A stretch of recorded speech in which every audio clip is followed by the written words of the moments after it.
بسم الله الرحمن الرحيم الحمد لله رب العالمين اللهم صل وسلم على سيدنا محمد وعلى آله وصحبه أجمعين نوينا تعلم وتعليم ونفع والانتفاع وتذكر وتذكير الإفادة والاستفادة وحث على تمسك بكتاب الله بسنة رسوله صلى الله عليه وصحبه وسلم ودلالة على الهدى والخير ابتغاء وجه الله ومرضاته وقربه وثوابه سبحانه وتعالى اللهم يا من مقاليد الأمور كلها بيده وإليه يرجع الأمر كله يا فتاح يا عليم افتح علينا وعلى أهلنا فتحا قريبا يا فتاح يا عليم يا فتاح يا عليم يا فتاح يا عليم اللهم ارزقنا علما لدني ومشربا صافي الهني يا وهاب يا غني يا وهاب يا غني يا وهاب يا غني ما بعد يا قوله مسائل في القصر إذا شك المأموم في نية الإمام هل نوى القصر أم لا فهل يجوز القصر للمأموم يجوز للمأموم تعليق النية القصر إذا علم أن الإمام مسافر فيقول نويت القصر إن قصر الإمام أو الإتمام إن أتم وأما إذا شك في سفر الإمام فلا يجوز تعليق النية ويجب عليه الإتمام الثاني ما الحالات التي ينقطع عندها السفر ينقطع السفر في حالتين عندهما لا يجوز القصر الأول نية الرجوع من ماكث مستقل إلى وطنه وقد بقي أقل من مرحلة إلى وطنه الثاني نية الإقامة في بلد 4 أيام فأكثر غير يومي الدخول والخروج إلى آخر ما قال المؤلف Masail fil qasr, permasalahan di dalam salat qasar. Setelah semuanya dijelaskan tentang syarat-syarat daripada qasar, berarti juga jaraknya yaitu 82 km marhalatain. Maka di sini permasalahan di dalam salat qasar. Yang pertama, idza syakkal ma'mum, jika makmum ragu fi niyatil imam, perjalanan dari Surabaya ke Malang berhenti di rest area. Ketika berhenti di rest area, dilihat imamnya ini orang mana, tidak tahu dia. Tapi pastinya imam tersebut karena sholatnya di rest area, yang pasti berarti imamnya tersebut adalah musafir. Sekarang dia ini menjadi makmum terhadap imam tersebut, mau sholat. Yang jadi pertanyaan, imamnya ini qasar atau itmam atau 4 rakaat atau sempurna. Yang jadi pertanyaan, apakah si makmum boleh untuk mengqasar? Maka jawab, yajuzul lil makmum. Si makmum enggak asal qasar ataupun kalau itmam enggak masalah. Enggak asal boleh qasar. Maka dikatakan yajuz lil makmum, diperbolehkan makmum kalau mau mengqasar niyatul qasar idza alima, dia boleh si makmum itu mengqasar kalau dia tahu si imam tersebut musafir. Imamnya musafir, boleh qasar. Enggak taunya imamnya 4 rakaat, ya si makmum harus ikut 4 rakaat. Ya, harus 4 rakaat. Kalau si makmum qasar enggak boleh. Batal itu salatnya. Imamnya atam, imamnya sempurna 4 rakaat, si makmum qasar, enggak boleh. Nah, maka fayaqul, maka boleh si makmum tersebut ta'liqun niyah, mengikat atau menggantungkan niatnya dia dengan niat imam. Dengan syarat tadi tahu bahwasanya si imam itu musafir ya. Maka dengan mengatakan nawaitul qasar in qasara al imam, usalli fardha dhuhr rak'ataini qasran in kasara al-imam wa in atamma al-imam lillahi ta'ala Allahu akbar. Makmuman Allahu akbar. Boleh. Nah, terus bagaimana sekarang? Nah, sekarang ya kalau imamnya qasar dia bisa otomatis qasar. Tapi kalau imamnya atam dia harus ikut atam. Dia harus ikut tamam sempurna 4 rakaat. Ada seperti itu. Wa amma idza syakka. Adapun jika dia ragu fi safaril imam tentang safarnya imam. Imam ini musafir apa enggak? Dia ragu. Fala yajuzu ta'liqun niyyah, maka tidak boleh dia menggantungkan niat. Wa yajibu alaihi al-itmam, dan wajib bagi makmum tersebut itmam, menyempurnakan 4. Jadi si makmum itu pilihannya adalah mentaklik niat, menggantungkan niatnya dengan imamnya. Itu kalau biasanya di tempat-tempat perjalanan, rest area ya, atau di musola di dalam airport. Ya. Di dalam airport. Kan musafirin semuanya, itu orang-orang musafir, nggak masalah. Ya, itu taklik niat. Tapi kalau nggak tahu ya nggak bisa taklik, nggak bisa gantungkan. Resikonya apa? Kalau nggak bisa gantungkan ya harus mau nggak mau ikut sholatnya imam. Kalau imam sempurna, dan dia tidak boleh mengqasar. Si makmum tidak boleh mengqasar. Kemudian yang kedua, mahalatul lati yanqati'u 'indaha as-safar. Orang masih boleh qasar selama dia udzur safar. Tapi terkadang safarnya itu terputus. Itu yang jadi masalah. Safarnya tadi terputus. Nah, kalau safarnya terputus bagaimana? Maka kembali menjadi 4 rakaat. Yang qati'u safar, dan terputusnya safar tersebut fi halatain, dalam 2 keadaan. Dan di dalam keadaan tersebut tidak boleh tidak boleh orang tersebut mengqasar salat.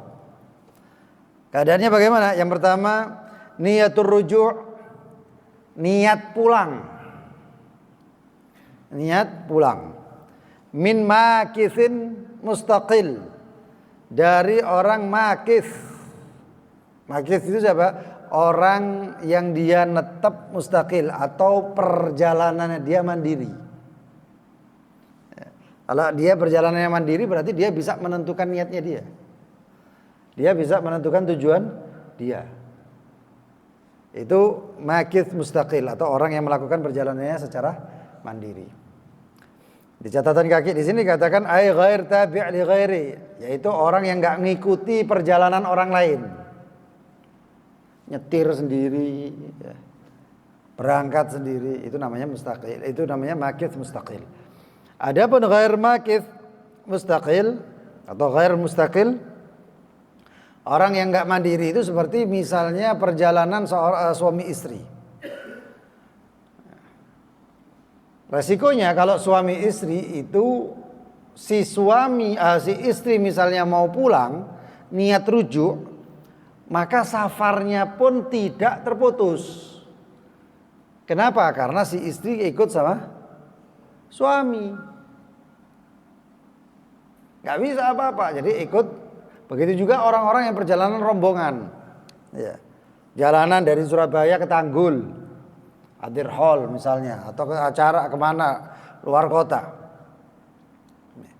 Lalu dia di tengah-tengah perjalanan, saya mau balik. Dia satu orang, niat rujuk, niat balik. Sedangkan dia ikut rombongan, bagaimana? Ya nggak bisa. Tetap bagi dia boleh mengqasar. Tapi kalau seorang yang sendirian, maka dia begitu niat rujuk dia nggak boleh qasar, nggak boleh qasar lagi. Ila watanihi, ar-ruju' ila watanihi, yang pulang kepada tempatnya atau rumahnya, waqad baqiya, dan tersisa dari jarak dia niat sama tempatnya itu aqal, lebih sedikit daripada marhalatain, kurang dari 82 kilo. Surabaya Malang sampai Lawang dia niat rujuk, sudah putus, nggak bisa qasar. Tapi kalau suami istri beda lagi, atau rombongan beda lagi. Satu mobil 8 orang, 4 orang niat rujuk, 4 orang nggak niat, maka ikut yang lain. Suami istri kayak gitu juga, berangkat mau ke Malang, 82 km, tempatnya kosor. Si istri ngomong, ayo pulang, sudah niat rujuk, niat balik rumah. Si suami ngomong, enggak. Maka apakah boleh si istri itu mengkosor? Boleh. Dengan syarat itu tadi, ya, bukan bukan makif mustaqil, ya, bukan orang yang melakukan perjalanannya secara mandiri. Maka kalau itu banyak itu yang salah itu banyak yang salah itu. Ya.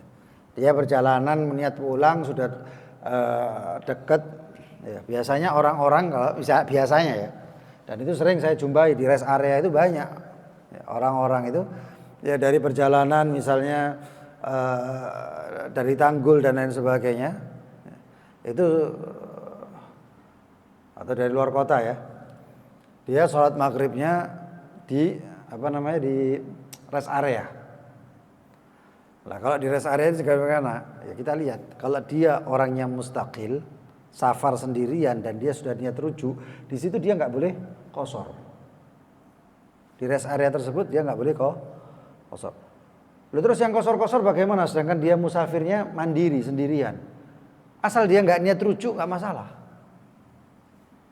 Asal dia nggak niat rujuk nggak masalah. Tapi kalau dia niatnya rujuk, dia saya niat pulang. Ya. Maka khalas, dia nggak boleh disampai di rest area. Rest area itu di jalan tol itu, ya. Rest area terakhir itu masih di daerah Waru Sidoarjo. Belum masuk Surabaya, masih boleh qasar sebenarnya. Kalau dia melakukan perjalanannya sampai 82 km. Nah, tapi kalau orangnya satu mobil, rombongan atau suami istri, keluarga, maka sampai dia mengakhirkannya maghribnya diakhirkan sampai rest area atau sholat isya jamak takdim qasar di rest area, itu masih boleh. Gitu. Kemudian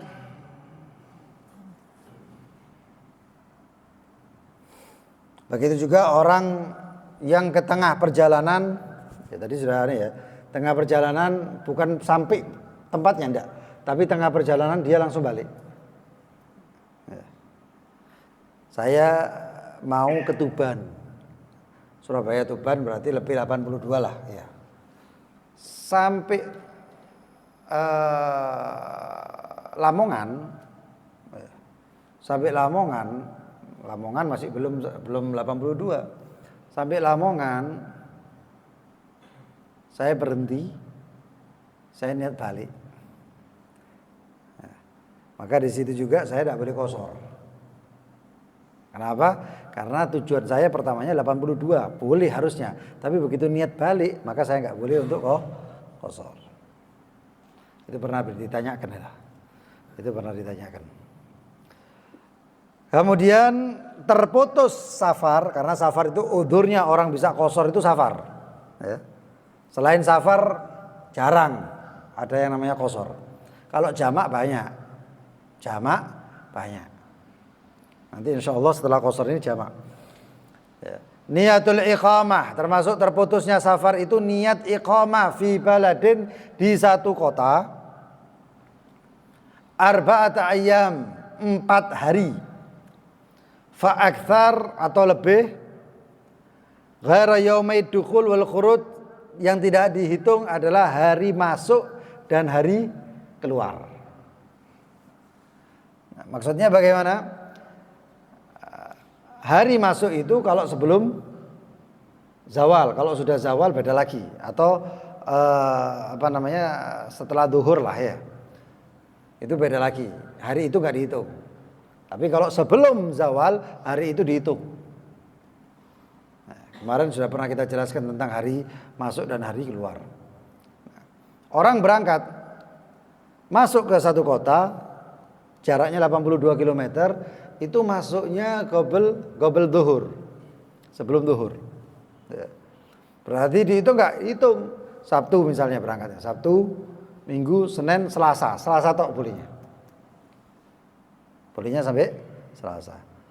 Orangnya masuknya itu mungkin malam, maghrib. Atau mungkin sore, ba'da zawal. Ya, maka bagaimana? Hari Sabtu itu masuknya. Maka Sabtu nggak dihitung. Dihitungnya mulai kapan? Mulai Jumat. Mulai apa? Bukan mulai Jumat, mulai apa? Ahad. Ahad, Senin, Selasa, Rebu. Rebu masih boleh qashar. Ada ulama yang mengatakan bahwasanya cuman bolehnya qashar itu 21 salat. 21 salat. Salat yang selanjutnya enggak boleh qashar. Nah, ini namanya apa? Ya sama aja sebenarnya. Sebenarnya sama aja. Artinya 5 hari. Kalau sholatnya 5 waktu, 5 kali 4, 20. Hari yang selanjutnya itu 1. Masih boleh, karena masuk dibongkar muat. Ya. Itu namanya yaumul dukhul wal khuruj itu. Itu termasuk namanya had wa tarhil. An-nuzul wal had. Ya. Artinya hari muat dan hari bongkar. Ya, hari bongkar dan hari muat. Ketika bongkar perjalanan, kita sampai, kita bongkar itu barang kita, dan ketika kita mau perjalanan kita memuat kembali, itu termasuk ashghalis safar, kesibukan safar. Boleh, itu gak dihitung. Jadi intinya bagaimana? Paling gampang-gampang ya 21 sholat. Itu kalau niat iqomah. Tapi apakah boleh lebih daripada itu? Ada yang memperbolehkan sampai 18 hari. Qashar. Ada lagi yang memperbolehkan ulama pendapat. Tapi pendapat ini memang jarang sekali dipakai. Apa itu? Boleh mengqashar walaupun sampai seumur hidup. Selama dia perjalanan. Seterusnya. Dengan syarat hajatnya belum tercapai. Lam yatawaqqa hajat. Jadi hajatnya belum kesampaian. Dia nggak tahu ini hajatnya ini selesainya kapan, nggak tahu. Dan ini pernah dialami, pernah kemarin sudah kita jelaskan. Pendapat ini mengatakan Rasul SAW ketika melakukan qashar itu dalam perjalanan yang hajatnya baginda Nabi Muhammad belum kesampaian dari awal sampai 18 hari. Begitu 18 hari Rasulullah SAW urusannya selesai. Maka Rasulullah SAW balik dan tidak qashar lagi. Artinya qasharnya sampai 18 hari saja. Pendapat kemudian ulama mengatakan andaikan baginda Nabi Muhammad SAW. Ini pendapatnya ulama. Andaikan baginda Nabi Muhammad SAW hajatnya sampai lebih dari 18 hari, maka Rasulullah SAW kemungkinan besar mengqashar terus. Maka kalaupun andaikan hajatnya atau urusannya itu enggak selesai dalam waktu mungkin setahun, maka boleh qashar setahun. Itu pendapat yang ketiga. Maka yang dipakai yang mana? Yang pertama, 4 hari 4 malam. Boleh dipakai yang kedua. Tapi kalau yang terakhir itu pendapat ulama, ya, yang dalilnya adalah ra'i, pendapat. Sedangkan yang 18 hari itu masih ada dalilnya, yaitu baginda Nabi Muhammad ngamalkan itu. Hakadha. Ya. Kemudian idza aqama fi maudhi', jika seorang iqamah di satu tempat li qada'i hajah, untuk menyelesaikan urusan, yatawagga'u qada'aha, yang dimungkinkan selesainya itu fi aqal, di dalam lebih kurang min arba'ati ayyam, hajatnya ini kemungkinan ya 3 hari lah, aqal daripada lebih sedikit daripada 4 hari. Fata'akharat, enggak taunya lebih hajatnya. Fayajuzu lahu, maka diperbolehkan bagi dia at-tarakhus, izin dalam qashar ila 18 yauman, sampai 18 hari. Pendapat mu'tamad, selesai 18 hari. Itu pendapat yang tadi. Pendapat yang lain ada yang sampai lebih daripada 18 hari. Kemudian permasalahan yang keempat, hukmul qasr fi salatil maqdiyah. Ada satu orang salatnya qadha. Dan itu sering terjadi juga. Berangkat dari Surabaya. Sampai berangkat dari Surabaya, dia mungkin berangkatnya ba'd duhur atau qabl duhur. Berangkat. Enggak taunya perjalanan di tol macet. Macet total, mandek sudah. Stuck di situ. Duhurnya lewat. Aman masih. Tapi dia sudah keluar Surabaya loh. Artinya kalau dia perjalanannya sampai Malang, ke Malang atau ke Batu, dia sudah keluar Surabaya, sudah boleh qashar. Walaupun belum sampai Batu, karena tujuannya adalah Batu, tujuannya 82 km. Stuck di sana, macet. Duhurnya lewat. Asarnya, enggak taunya asarnya lewat juga. Setelah itu atau dekat maghrib dia nggak bisa kemana-mana. Mau sholat di mana? Mau sholat di Embong, di jalan tol, nggak bisa. Jalan terus dia sampai Batu maghrib. Yang jadi pertanyaan, apakah sholat yang duhur dan asar tersebut boleh diqashar?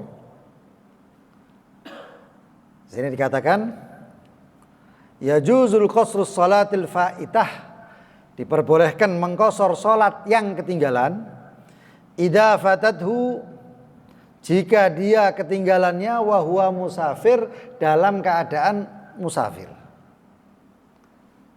Boleh. Nah, salatnya boleh diqashar, boleh. Jadi duhur sama asar tadi itu sudah keluar dari Surabaya, maka boleh diqashar. Sampai Malang sudah salat, usolli fardhu salatul maghrib 3 rakaat jama'an takdiman al isya rakaatain qasran lillahi ta'ala, kemudian Allahu akbar salat maghrib, salat isya'nya 2 rakaat. Zuhur asarnya bagaimana? Zuhur usolli fardhu dhuhri rakaatain qasran qada'an lillahi ta'ala. Asarnya bagaimana? Usolli fardhu asri usolli fardhu asri rakaatain qasran qada'an lillahi ta'ala. Selama dikerjakannya waktunya apa? Waktu musafir. Dia sibuk, besoknya balik sampai ke Surabaya, dia ingat, la ilaha illallah, saya kemarin berangkat belum sholat duhur asar. Karena macet di luar kota, mungkin macetnya di Pandaan atau macet di mana, saya akhirnya lupa ngerjakan. Saya kerjakan. Dia ngerjakannya di Surabaya. Apakah boleh qashar di Surabaya? Jawabannya tidak boleh. Karena dia sudah tidak dalam keadaan musafir. Maka di sini dikatakan wa amma idza fatatu wa huwa muqim. Adapun dia ketinggalan wa huwa muqim, misalnya ketinggalannya di Surabaya. Wa arada an yaqdiyaha wa huwa musafir. Ketinggalan salatnya di Surabaya, mau digodoknya di Batu. Apakah boleh qashar? Enggak boleh. Karena ketinggalannya masih di Surabaya. Atau dia ketinggalan dalam keadaan musafir tapi dikerjakannya dalam keadaan muqim. Dikerjakannya di Surabaya. Apakah boleh qashar? Maka semuanya itu tidak boleh qashar. Fala budda minal itmam fi kilata halatain. Kilatal halatain. Ketinggalan sholatnya di Surabaya, mau digodoknya di Batu dengan alasan kepingin mau qashar, boleh apa enggak? Enggak boleh. Karena ente ketinggalannya waktunya muqim, bukan waktunya musafir. Atau dia ketinggalannya waktunya musafir, mau digodoknya sampai Surabaya. Itu sering kejadian kayak gitu. Orang wis bab engko jamak takhir, nyetir nanti aja jamak takhir. Di mana? Surabaya, enggak bisa. Ente begitu masuk Surabaya, kalimat jamak itu sudah dihapus. Kalimat qashar hapus, enggak ada lagi jamak dan qashar. Karena begitu masuk Surabaya dia sudah menjadi orang yang mukim. Dia enggak bisa ada urusan enggak ada udzur lagi. Yang kosor-kosor sudah lewat itu nggak bisa dikosor lagi di dalam kotanya, di dalam Surabaya. Walaupun dia ketinggalannya musafir, begitu sampai Surabaya tetap harus 4 rakaat. Itu. Kalimat idza syakka fi shalah. Kalau syak, ragu di dalam salat. Apakah dia ketinggalannya ketika musafir atau ketinggalannya sebelum dia musafir? Saya ketinggalannya itu pas qasar, pas musafir apa enggak ya? Dia lupa ini. Atau syak atau ragu. Maka fala yajuzu kadzalik qasruha.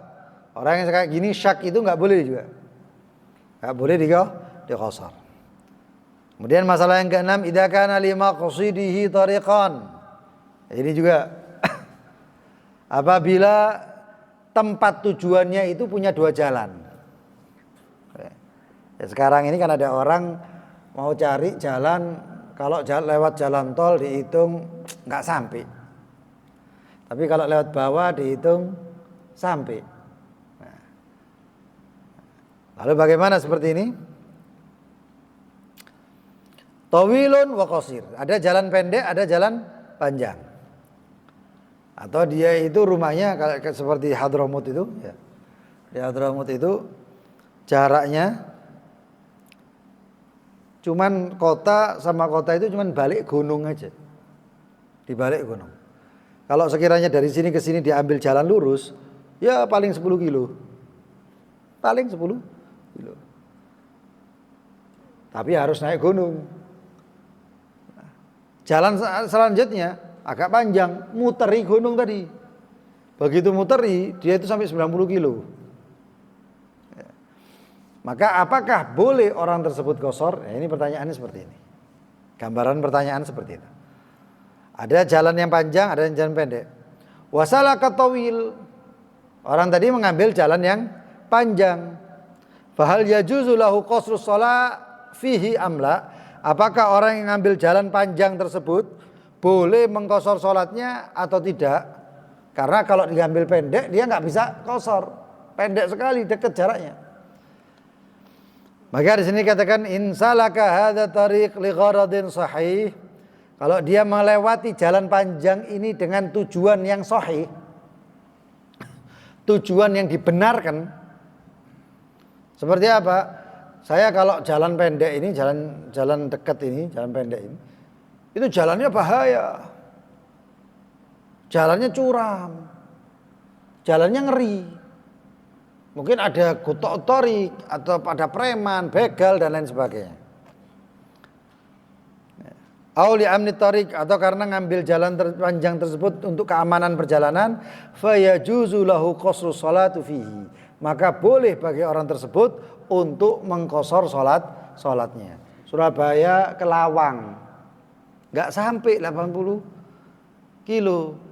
Tapi karena dia lewatnya, waktu itu kan Porong ada Lapindo itu ya. Karena dia lewatnya jalan tikus, tol sudah nggak ada, terputus itu tol.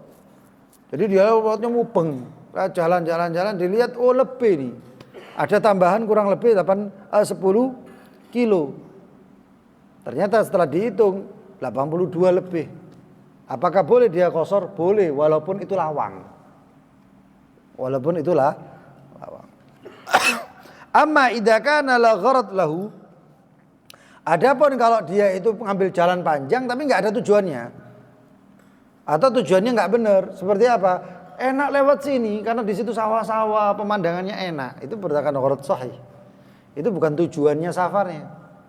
Maka bagaimana? Fala yajuzu lahul qasar, maka tidak boleh bagi orang tersebut untuk mengqasar salatnya. Yang ketujuh. Idza nawal qasar. Jika seorang niat qasar, usolli fardhu dhuhr rak'atain qasran lillahi ta'ala, Allahu akbar. Sudah niat qasar 2 rakaat ini. Wa aradal itmam atsna'i salatih, maka dan dia kemudian ingin menyempurnakan menjadi 4 rakaat pertengahan salat. Sudah 1 rakaat. Sisa 1 rakaat, dia dalam hatinya ngomong, saya sempurnakan aja 4 gitu. Duna hajat, tanpa ada hajat, tanpa ada keperluan. Tanpa ada keperluan. Salat qashar 1 rakaat selesai, mau rakaat kedua dia niat, saya sempurnakan aja. Maka bagaimana? Apakah boleh? Fayajuzu lahu dzalik, maka boleh orang tersebut menyempurnakan menjadi 4. Nah, kalau kebalikannya bagaimana? Nah, kalau kebalikannya enggak boleh. Kalau qashar mau ditambah silahkan, tapi kalau 4 mau dikosor enggak bisa pertengahan salat. Sholli fardhu salatul dhuhri 4 rakaat. Astaqbil qiblat imam lillahi ta'ala, atau makmuman, atau adaan yang paling enak. Adaan lillahi ta'ala. Allahu akbar. Sudah niat 4 rakaat. Terus dia mikir, loh ini kan sudah boleh qashar. Tak qashar aja. Tengah salat saya niat qashar. Enggak sah salatnya. Tidak sah salatnya. Yang ke-8, idza safara al-'abdu ma'a sayyid. Jika seorang budak musafir bersama tuannya. Wa zauja ma'a zauj. Seorang istri bersama suaminya. Wala ya'rifani maqsidi as-sayyid wa zauj. Suami istri atau sayyid budak sama tuannya. Si tuan atau si suami ini melakukan perjalanan. Si istri ikut suami. Ketika perjalanan, si istri tersebut atau si budak tersebut la ya'rifani maqsidas sayyid wa zauj. Enggak tahu tujuannya mau kemana. Si suami itu enggak ngomong. Ikut saya. Misalnya mau dikasih surprise ya, mau dikasih kejutan. Si istri, ayo ikut, dapat kejutan ini misalnya. Ya ikut aja. Tapi nggak tahu, suami nggak ngomong mau kemana. Ya.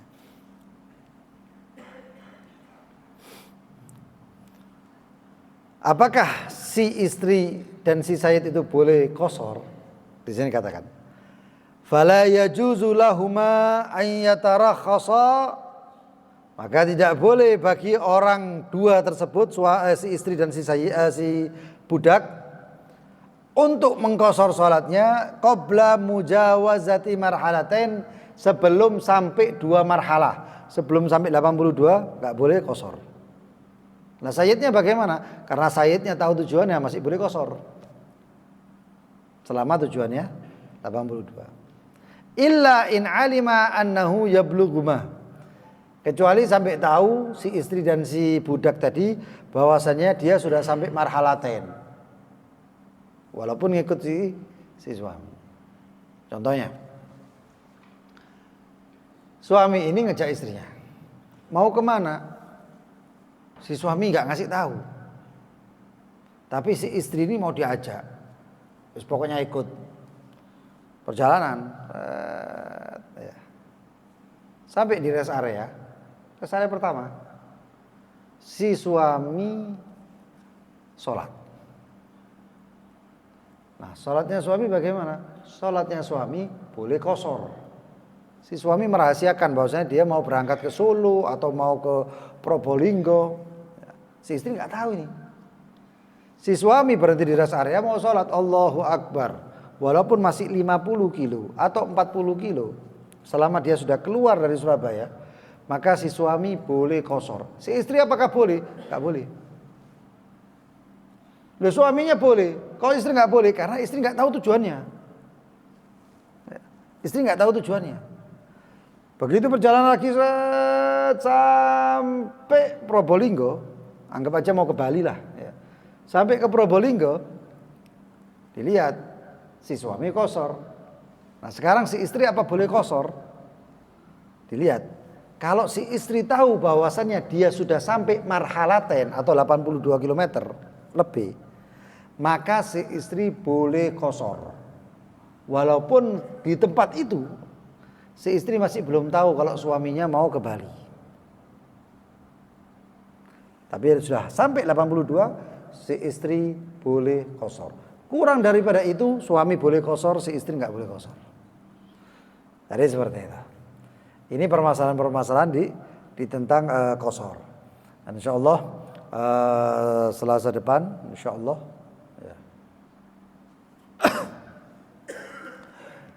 bahasnya masalah jamak, dan jamak ini termasuk penting ya. Karena di situ ada jalan keluar bagi orang-orang, terutama orang-orang yang melakukan pernikahan. Orang sholat juga, termasuk juga orang pikun. Orang pikun. Walaupun nanti ada orang yang mengatakan orang pikun itu gak wajib sholat, ada yang mengatakan seperti itu. Orang kena penyakit stroke, jamak fil marad, jamak orang ketika sakit, atau orang dalam keadaan pernikahan itu biasanya di make up. Perempuannya itu di make up. Make upnya biasanya apa?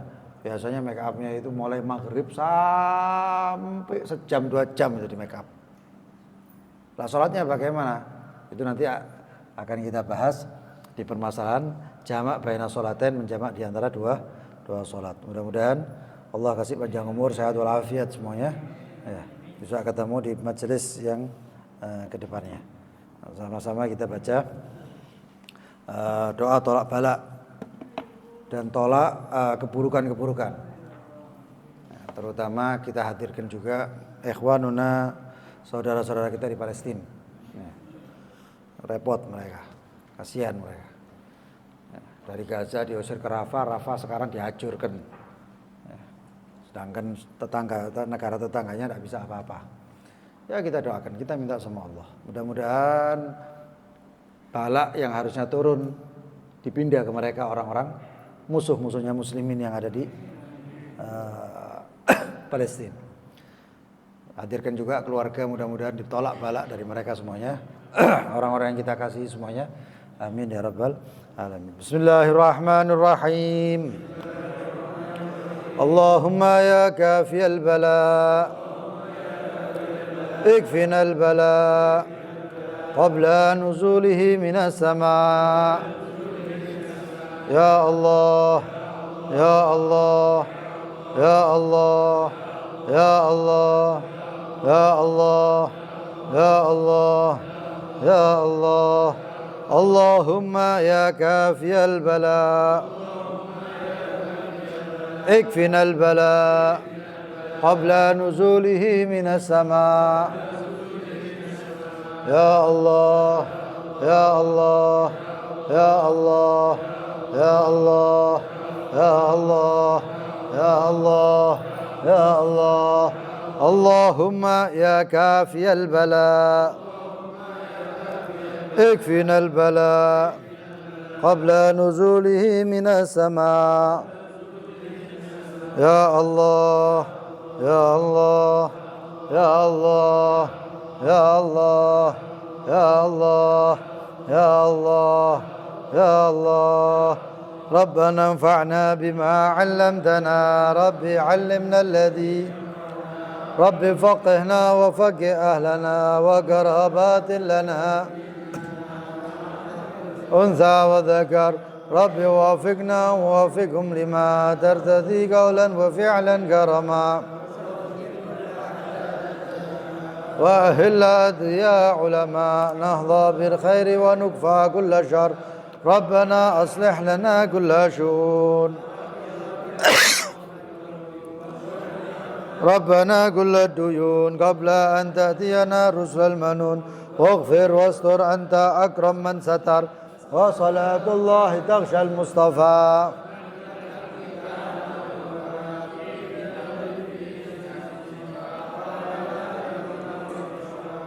وعلى صحب مصابيح الغرر اللهم اهدنا بهداك واجعلنا ممن يسارع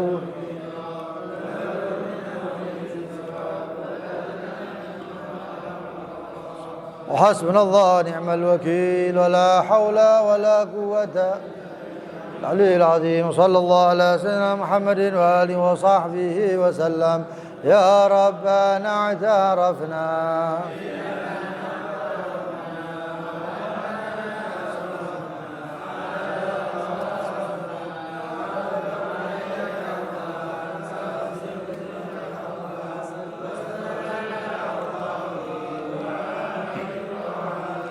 واغفر لوالدينا ربي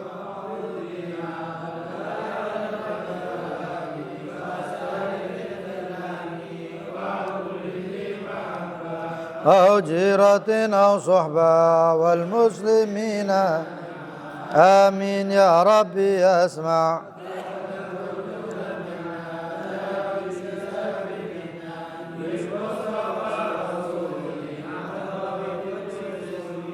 صلى وسلم ربي